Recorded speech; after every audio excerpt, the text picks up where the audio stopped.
Ieri sera il buio e la grande paura con il terreno che scivolava a valle a ridosso delle abitazioni, la notte è trascorsa dai parenti, 200 metri più in là, al sicuro. Oggi pomeriggio l'evacuazione. Per la famiglia Mattiuz a Cozzuolo di Vittorio Veneto, vita stravolta. Il marito, che necessita di cure, si trasferirà dalla figlia. La moglie resterà dai parenti per continuare ad accudire casa e animali. Non è la prima frana che vedono quassù, neanche si erano accorti del pericolo. Guardavo la televisione, ho visto via Valdemara, hanno evacuato, hanno fatto e sono messa a ridere proprio anche perché dopo arriva mia cugina, dopo vedo la flotta che arriva e pareva a morire. L'ordinanza di evacuazione del sindaco è stata rispettata, la famiglia però non teme per la casa.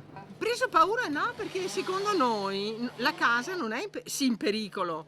Siamo usciti, siamo andati da mia cugina, sì, ma non mi sembra una cosa, è grandissima, però non per la casa, volevo dire questo. Difficile dire quando i Mattiuz potranno rientrare. È difficile prevedere perché stiamo aspettando l'altra ondata di maltempo che inizierà domani e perché finché la frana continuerà a spingere è chiaro che non possiamo fare nessun tipo di intervento. 13 le frane registrate in questi giorni a Vittorio Veneto, dopo Cozzuolo la più ampia è Formeniga, a cedere il costone sotto la chiesa. Strada chiusa anche in quel caso, in attesa che si facciano tutte le verifiche e gli interventi necessari. I danni sono pesanti e adesso è chiaro che il Comune non riuscirà a far fronte a queste emergenze.